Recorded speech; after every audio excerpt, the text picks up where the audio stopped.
There's so much to unpack from the halftime show tonight, but there's one particular segment of his performance that everyone's debating, which is, of course, this scene.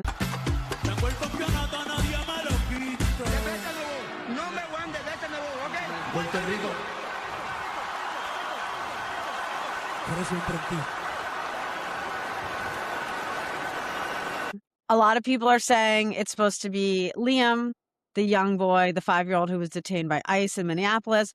Others are saying it's just supposed to represent a young Benito. He's giving his younger self the Grammy. What do you think? First thing that I think is that before we make assumptions and jump to conclusions about what this is about, especially regarding a child and a family that has been through a horrific, unimaginable experience, I think that people that post things should take a step back for a second before putting someone like that in the public who it could not even be about in the first place. Yeah, absolutely. And I think that it could mean, I think like any art, it could have multiple meanings, and that's the point. But to me, I just thought about my students and I kept thinking of the line, if you can't dream it, it made me think of my students, and it made me think of the line, if you can't see it, you can't dream it.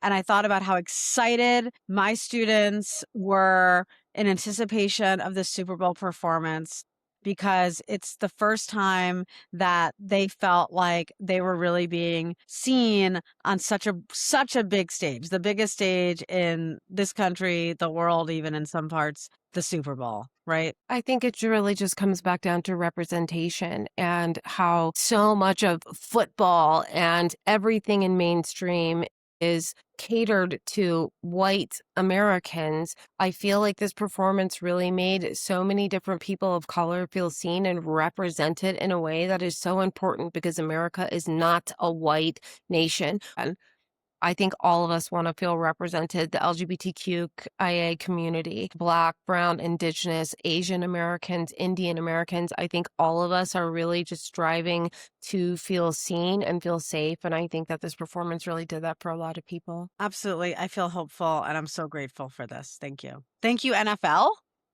Right? Right? No.